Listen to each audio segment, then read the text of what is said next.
Episode 2। Titan चांद पर विचारकों को पता चला कि ओमेरॉन अपने जहाज में 3 ऐसी आफत को ला रहा है जिनसे लड़ पाना विचारकों के बस की बात नहीं है। भले ही विचारक बहुत शक्तिशाली है, उनके पास बेहतरीन हथियार हैं। विचारकों के राजा विचार ने अपने सेनापति जेंडर को बुलाया कि वो अपनी सेना को धूलगिरी और सूच से निपटने के लिए सुपरचार्ज करे। अब सुपरचार्ज क्या है, इसके बारे में जानकारी हासिल करने के लिए बने रहे। स्टोरी में सुपरचार्ज एक प्रक्रिया है। टाइटन मून पर रहने वाले लोगों की इस प्रक्रिया में टाइटन्स लॉग खुद को टाइटन की पीली नदी में खुद को दफना देते थे और फिर उनके शरीर में पानी की ऊर्जा आ जाती थी और उनका शरीर पानी की तरह काम करने लगता है। टाइटन मून पर हलचल तेज हो चुकी थी।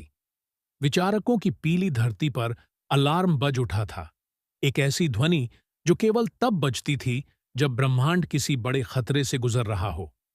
राजा विचार युद्ध भवन में खड़े थे। उनके सामने हजारों विचारक योद्धा एक अनोखी ऊर्जा से चमक रहे थे। सेनापति जेंडर ने अपनी तलवार उठाकर चिल्लाया, सुपरचार्ज की प्रक्रिया शुरू करो, टाइटन को बचाना ही होगा। सुपरचार्ज प्रक्रिया विचारक योद्धा पीली नदी की ओर बढ़े। नदी एक साधारण नदी नहीं थी, यह ऊर्जा की नदी थी जो टाइटन के हृदय से निकलती थी। एक एक करके योद्धा नदी में उतरने लगे। जैसे ही वे नदी के भीतर गए, उनके शरीर से पीली रोशनी निकलने लगी। उनकी त्वचा तरल होने लगी, जैसे पानी की परतें उनकी मांसपेशियों में बह रही हों। कुछ ही देर में सारे योद्धा बाहर निकले। अब वे सिर्फ योद्धा नहीं थे, वे बन चुके थे जल टाइटन, जिनके शरीर पानी की तरह लचीले और तेज थे। चोट लगने पर फिर से खुद को जोड़ लेते थे। दूसरी ओर ओमेरॉन का जहाज गैलेक्सी की काली गहराइयों में उड़ता हुआ ओमेरॉन का विशाल जहाज टाइटन की दिशा में बढ़ रहा था। जहाज की दीवारों पर नीली लपटें नाच रही थीं। ये ओमेरॉन की शक्तियां थीं जो स्थिति बिगड़ते ही सक्रिय हो जाती थीं। ओमेरॉन अपने सिंहासन पर बैठा बोला, धूल, गिरी और सूच, तैयार हो जाओ, आज टाइटन गिरने वाला है। बॉडी स्टोन मेरा होगा। तीनों शक्तियां उसके सामने प्रकट हुईं। धूल, एक काला साया जिसके जहां से गुजरने पर धूल के तूफान उठ जाते। गिरी, एक दैत्याकार शक्ति जो पहाड़ों को उठाकर फेंक सकती थी। सूंच, सूच, एक मानसिक शक्ति जो विचारों को पढ़ सकती थी और दुश्मन के दिमाग पर नियंत्रण कर सकती थी। उन तीनों के आने से पूरा जहाज कांप उठा। टाइटन पर पहला हमला। जैसे ही ओमेरॉन का जहाज टाइटन की सीमा में दाखिल हुआ, टाइटन की जमीन कांप गई। आकाश पीला था, पर अब उसमें काले बादल बनने लगे थे।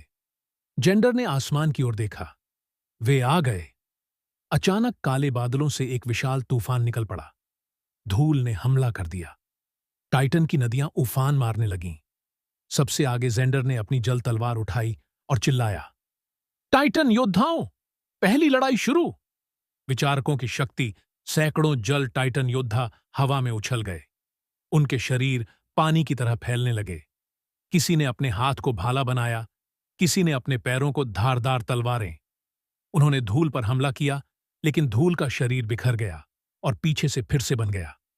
धूल हंसा, मुझे छू भी नहीं सकते। मैं हवा हूं, मैं मिट्टी हूं, मैं अनंत हूं। अंतिम क्षण, विचार का आदेश। राजा विचार ने ऊपर उठकर यूं कहा, सुपरचार्ज योद्धाओं, धूल को बांधो, उसका नाश हम मिलकर करेंगे।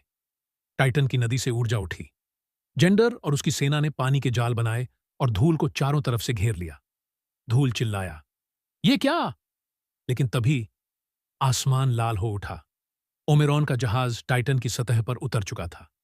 ओमेरॉन खुद बाहर निकला और बोला, मैं आ गया टाइटन, अब बॉडी स्टोन मेरा है।